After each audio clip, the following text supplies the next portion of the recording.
Now for one of our favorite kind of stories, the kind you send us.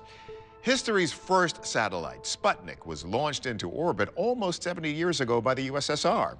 But there's a group of UFO theorists who insist there's a satellite up there that's older. In fact, ancient. And one hardcore proof fan thinks he caught it on camera. It's November 2018. Nikos Voorhees is walking with his daughter Nika along the beach in Cape Town, South Africa. Around 7 p.m., Nika spies something strange in the air, something that may have been watching us for centuries. This is a UFO of some sort. Look closely. A strange, malleable black shape hovers high above Nikos and his family. It seems to float without obvious direction, silently holding position. We thought, okay, this can't be like a normal drone. And it's just hovering there. It did weird and wonderful maneuvers like that, like by going vertically, then horizontal, then vertical again. It was just amazing to see. But while many, at first sight, would think this is a drone or possibly a spy balloon, Nikos believes it's something much more extraordinary. I'm an untrained observer, but in terms of what I saw, it was very much the reminiscent of the Black Knight satellite. What is the Black Knight satellite? Writer Amy Title explains. The Black Knight satellite is a UFO theory that's been bouncing around since before the internet. Believers say the satellite is an alien surveillance and communication device that has been in a polar orbit for thousands of years, inserting itself into human history when it sees fit. Some people have even gone so far as to say that this satellite is what Nikola Tesla was communicating with during his radio experiments in Colorado Springs in 1899. He heard some kind of frequency, and some people believe that he was actually speaking to the Black Knight satellite, and it was communicating with him through math, using numbers as the universal language. For years, this remained a science fiction theory that was kind of cool, kind of scary, but still just a theory, until a strange object was spotted about 200 miles above the Earth. In 1998, during the STS-88 mission, astronauts photographed something hovering above the Earth's horizon line. And this became a big mystery. Some people have used this photograph as definitive proof that there are aliens interacting with our planet. For many, what makes the Black Knight satellite so compelling is the logic behind it. If an alien race wanted to study the Earth, why wouldn't they send a probe? The same way NASA sent Voyager 1 to explore other planets in our solar system. So what is this thing? ET satellite? Balloon? Or something else? Astrophotographer Andrew McCarthy is a Black Knight skeptic. He says the most famous piece of evidence, that 1998 NASA photo, was more a visual trick than proof of alien spacecraft. It's outside of the window of the space shuttle that was not in direct sunlight, so appears dark against the bright contrast of the Earth and the surrounding space. Seems to be just a normal piece of space debris. Astronaut Jerry Ross, who took part in the STS-88 mission, confirms the object from the 1998 photo is a wayward thermal blanket that broke loose while his team tried to attach an American module to a Russian module on the ISS. But just because the 1998 picture can be debunked, we still have to ask, could Nikos' footage be of a genuine alien satellite? We take that question to video analyst Mick West. I don't think this is a satellite. We simply wouldn't be able to see a satellite at that distance. But the closest satellites from Earth are about 200 miles up. The International Space Station is the largest satellite that's up there, and you can only really see that as a dot of light, and you can't see it at all during the daytime. Could the object Nikos captured be a spy balloon? It could be a spy balloon. Typically, a spy balloon would have something dangling underneath it, but it could be a type of spy balloon where the payload is actually attached to the balloon itself. In February 2023, U.S. military jets shot down a suspected Chinese spy balloon. The 200-foot-tall balloon had multiple antennas and a solar array that government officials say was capable of capturing imagery and signals from military sites and sending them back to China in real time. Did Nikos see one over South Africa? McCarthy has his doubts. This object doesn't fit the profile of a spy balloon because it's way too obvious. Those balloons are much higher altitude and usually white to blend in with the sky. and to reflect the sun's energy back out and not overheat. So if it's not spying on us, could it be another type of balloon? A solar balloon. It's a type of hot air balloon which uses the heat of the sun to warm up a balloon. And they do that by making the balloon out of black plastic. Because black absorbs heat, the air trapped in the balloon expands, creating lift. But I think we can rule that out because the shape of this object would be consistent if it was, as the air heats, the material around it becomes taut and can no longer change its shape. So while it might not be a functioning inflated solar balloon, could Nikos' Black Knight satellite simply be a deflated balloon, or even airborne trash caught in the air currents? Pilots are always seeing things like balloons or wind-blown debris, things like plastic bags. This is one of the big problems the UAP task force had, which was dealing with airborne clutter. Our verdict, a trash bag or balloon caught in air currents. Sorry, Nikos, this might not be the sexiest answer, but because of its size, movement, and through process of elimination, that's what we have to conclude. It's 2010 near Lake Natron in northern Tanzania. A British photographer travels to the lake with camera in hand and is instantly taken aback by what he encounters.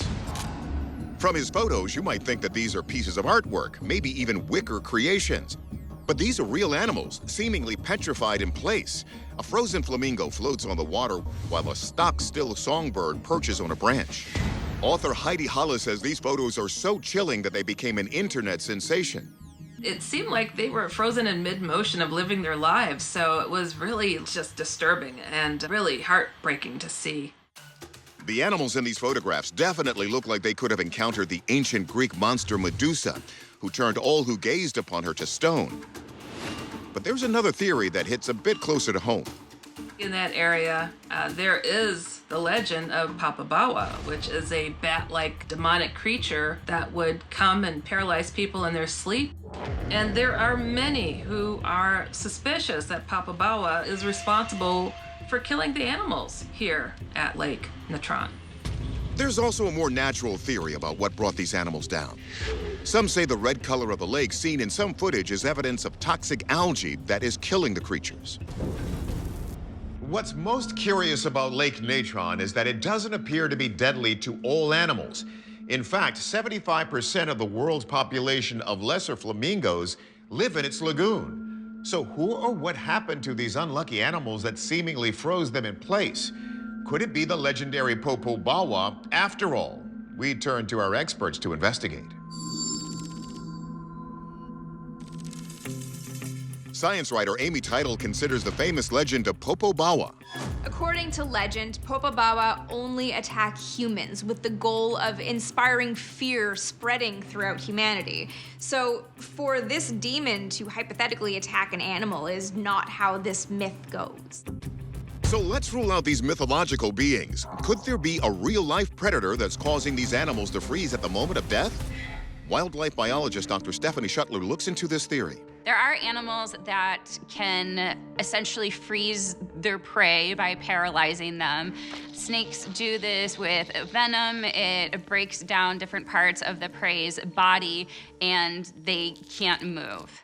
And there's the brown recluse spider. When it bites you, it breaks down tissue. But spiders and snakes, they consume the prey that they kill. So it's really strange that we see the bodies of these animals largely intact. So if it's not a predator, could toxic red algae have killed these creatures? Biologist Dr. Floyd Hayes investigates. Red tides occur in areas that are rich in nutrients. They're caused by dinoflagellate algae, which produce toxins and can kill organisms, but organisms killed during red tides are not preserved like this. In fact, they quickly disintegrate. Yet NASA geologist Dr. Bob Anderson thinks the algal blooms may provide a clue. This is a lake that's associated with volcanism. When you have these nearby volcanoes, a lot of times they have these toxic type of gases in there. These algae are feeding off of the nutrients that are coming from the volcano. So toxins from volcanic gases or algal blooms may be what's causing these deaths. But then why aren't the animal remains decomposing? There are a number of lakes that have high concentrations of natron in them that have formed when large amounts of volcanic ash cover the lake, and as the water evaporates, the sodium bicarbonate becomes concentrated. The lake is extremely alkaline. It has a pH of about 9 to 10.5. And Anderson says it's this high alkalinity that solves the mystery. This animal looks like he's been exposed to this alkaline type of area. Somehow they get covered up quickly from the water. They're in the muds, and these muds are also very alkaline.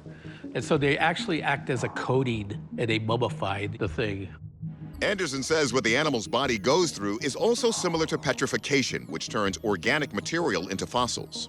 What happens in this process is that water goes through, and as water's carrying minerals, they take out an organic mineral and replace it with a mineral like quartz or something that's very hard.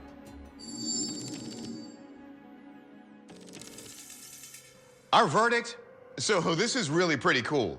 It turns out these animals are not actually petrified, they're mummified. The high alkalinity in the lake from sodium bicarbonate is what causes this process. But that still doesn't explain why the creatures are perfectly frozen in place. Well, we caught up with a photographer, and he admits he found them on shore and then posed them like this to achieve that haunting look in his photos. September 2021. A freighter is sailing in the Indian Ocean off the coast of Somalia, a lawless stretch of ocean notorious for pirates. So the crew is ordered to their quarters and all lights are turned off so as not to attract any unwanted attention from marauders. The ship's security cameras are rolling in a cargo hold below decks when they catch this. A bright orb of light floats through the hull, leaving a vapor trail in its wake. Moments later, a black mist travels back in the opposite direction of the orb before manifesting as what appears to be a human figure. Look closely as we zoom in. The mysterious figure is standing in the corner of the room. Then, as miraculously as the apparition arrived, it dematerializes back into black vapor and vanishes. There is a theory amongst paranormal experts that violent deaths leave a mark, and that the spirits of the people who have been violently murdered will return to those areas to continue to haunt them. So in waters known for piracy, could this be the spirit of a pirate's victim, or is this shape from elsewhere?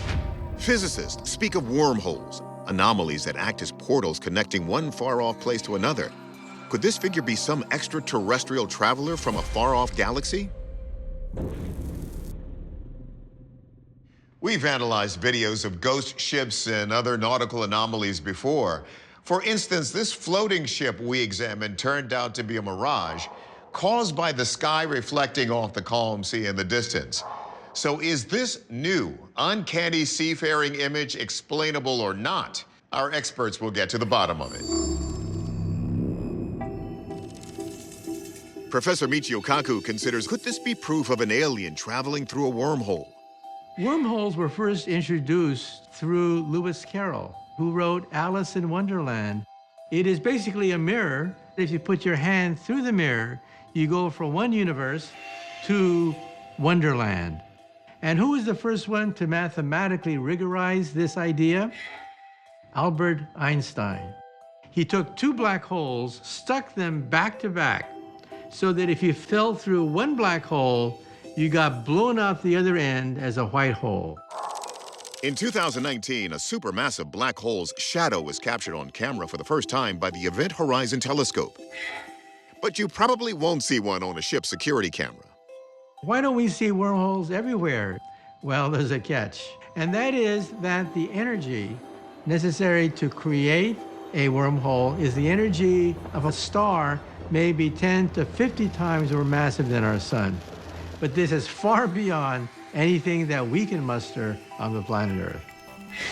And as for the ghost pirate theory, ghosts are supernatural. They involve things that seem to be outside the usual bounds of physics. Unless, of course, you edit the tape. Science writer and video forensics analyst Mick West goes even further, demonstrating how one could fake phenomena like this on camera. When cameras don't have enough light, they need to boost what they're getting from the sensor. So the camera might have to take multiple frames and kind of add them all together to get the image. This is the issue. In a dark room, the shutter needs to stay open longer in order to receive enough information. This is called a long exposure, and the camera ends up combining multiple frames into one image. And that's going to leave trails like this with very bright objects. And with a dimmer object, like a person, it will leave a trail, but much fainter, something like the mist that we see when the guy disappears. So I thought, if this is what's going on, could I actually duplicate this effect? West shares a homemade video that illustrates how to doctor footage to create the effects we see in the freighter. You can simulate what's going on in the camera by taking the exact same video and adding together 30 frames at a time to create a new image. And now we get a much cleaner image. We can see everything that's going on in my garage.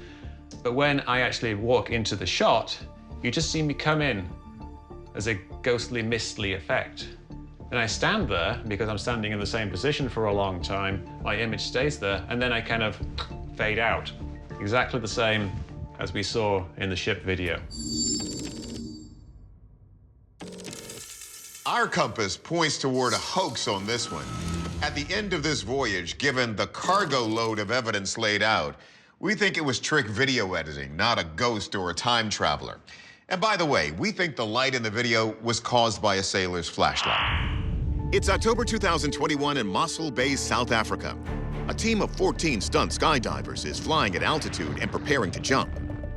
9 members of the team, including their videographer, are coming out onto the side of the plane or waiting just inside when suddenly their adventure takes a nosedive, literally. The plane slips once, twice, and then falls out of the sky, just as the videographer lets go, followed by the other waiting jumpers. The camera keeps rolling as the plane sails past them, heading down rapidly toward the Earth. Another person jumps from the plane as it starts to level off and disappear into the clouds. This video is so incredible that I think we need another look. Here's where the plane flips upside down and goes into a barrel roll before beginning to nosedive. Even stranger, after the near disaster, the skydivers proceed with their planned jump. Journalist Amy Title says she can't imagine what must have been going through their minds. It's really incredible that this plane completely missed the skydivers. And they seem to go right back on with their jump, getting in formation. They don't seem fazed by the fact that they almost just got hit by a plane. The pilot also looks like they're very competent. The plane isn't flying at an angle where it would naturally stall the instant that it does. So are we looking at something that's CGI, something that has fake elements to a real video? In the past, we've shown you videos like the 747 near miss that went viral but turned out to be fake. So is this real? And if so, how is the pilot able to recover control of the aircraft so quickly? The standard altitude at which skydivers jump is 10,000 to 13,000 feet, while the plane moves at 100 miles per hour. But by the time this plane was in free fall, from a height of 16,000 feet, it was moving much faster than the skydivers' terminal velocity of 120 miles per hour. So, is a smooth recovery under these challenging conditions actually possible? Let's consult our experts. Our pixel man, Michael Primo, runs macro block analysis to determine if this is even real. As we watch this plane travel towards the clouds, we see kind of a glowing shape. And the macro blocks begin to become more compressed. There's video compression artifacting that's making it look like it's kind of glitching in and out of the clouds. That could be misinterpreted as manipulation or misinterpreted as CGI or something was placed over, but we didn't detect any evidence of that. Although it has been re-encoded at least twice, the video is authentic. Theoretical physicist Dr. Michio Kaku concurs. It's very difficult to fake the trajectory of 9 falling people plus an airplane that is spinning. Everything I saw on the screen, I think, is consistent with the known laws of physics. So if the footage is real, then how and why did the plane just stall? Normally in skydiving, people jump out one at a time. But since this was synchronized, they all jumped at the same time. And Kaku thinks that is the key. When we had 9 skydivers jump out of the airplane at the same time. That created a torque, which caused the back part of the airplane to swerve. But aviation expert Tim McMillan thinks this happened because the pilot slowed the plane down by cutting power to the left engine to make it easier for the skydivers to get in position. The pilot has really brought the plane down to a slow speed. May very well have idled the engines, so it's gliding. After the final jumper jumped, when the pilot throttled the aircraft back up, one of the engines spooled up faster than the other, bringing up the higher angle of attack on the right wing, and the left is trying to catch up. The airflow was hitting that left wing at an angle that it was more on top of the wing, forcing it down. That is why we're going to start seeing that corkscrew turn going towards the left side. So the nosedive could have been caused by a few factors. But how did the plane manage to miraculously recover from this death spiral? McMillan says pilots train for this exact scenario.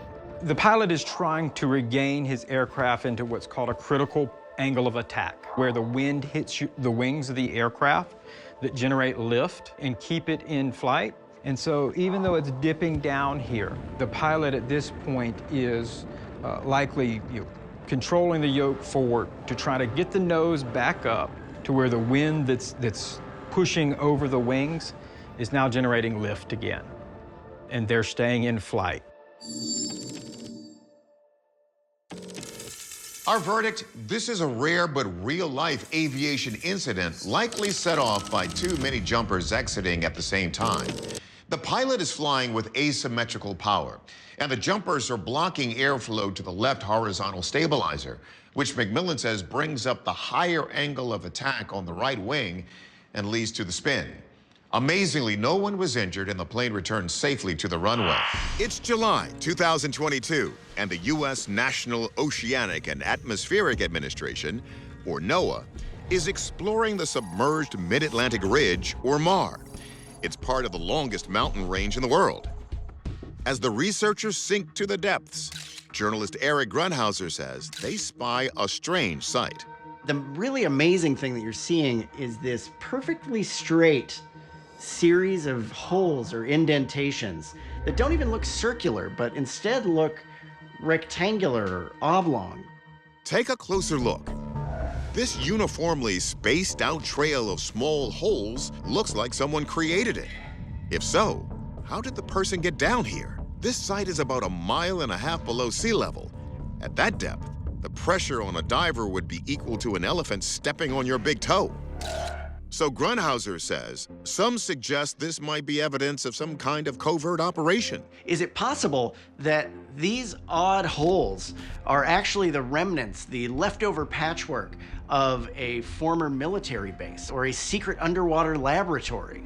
We know the U.S. Navy has a deep water facility in the Bahamas to test underwater vehicles and weapons, but maybe there are undercover bases hidden from the public that the government uses to conduct espionage or highly classified weapons tests. Author Jason Martell says others wonder if these holes could have a more otherworldly origin, such as a kind of alien craft known as a USO, an unidentified submerged object. Maybe something has landed at the bottom of the seabed, and these are the actual imprints left from this technological craft.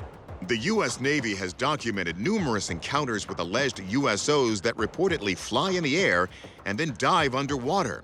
Most recently, this now famous 2019 incident in the Pacific recorded by the USS Omaha. What was splashed? But others suggest this pattern was created by an unidentified sea creature. We have to wonder if these aren't created by a pod of beak whales. We know that beak whales poke holes in the sand searching for their prey. Yet, these holes seem like they would be too small to be made by a whale, so perhaps they're from some yet undiscovered beast. Home to thousands of species and running north to south from the Arctic to the lower tip of Africa, the Mid-Atlantic Ridge is about 10,000 miles long. Yet it's not done growing. The ridge spreads about 1 inch a year. With such a large reach, it still holds so many unsolved mysteries. Will our ocean holes remain one of them?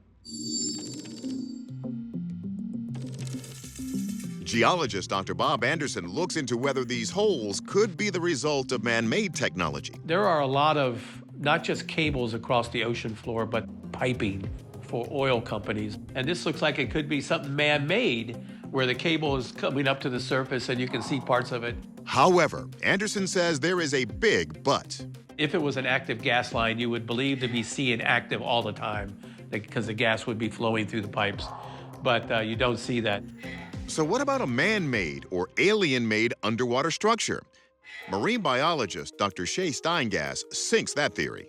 If this were the remnants of some mysterious underwater lab, I think we'd see more elements to it than just these small series of holes here. As it is, this seems like a relatively small feature. Steingass also takes a bite out of this having anything to do with marine life feeding habits. There are some kinds of animals, like beaked whales, that use suction feeding to actually suck their prey out of the ocean substrate. And I would say that's pretty unlikely because of the formation of these particular structures. Here you can see what scientists believe are the markings left by a beaked whale on the seafloor. The tracks are not as rectangular or as evenly arranged as the straight line of divots in the mar. So if these uncanny ocean holes do not originate from man, nor beast, nor alien, what's left? Anderson says the answer is the Earth itself. When you have these tectonic plates that are shifting and moving, they could cause little fissures opening up. And when that happens, these gases trapped inside these areas get released pretty fast. The release of the gases creates a void into which the sediment above collapses. When pit craters form along a fissure or fracture lines, they can develop into what's known as a pit chain. The pit chain usually are big enough where people can go into them. They're like caves into the ground. These are like miniature pit chains. Our verdict? We will lean on Anderson and call these ocean fissures that have created mini pit chains. Similar pit chains have been discovered on Mars and other neighboring celestial bodies. And because our oceans can have similar conditions to those on other planets, we are able to see a little bit of cosmic wonder right here on Earth.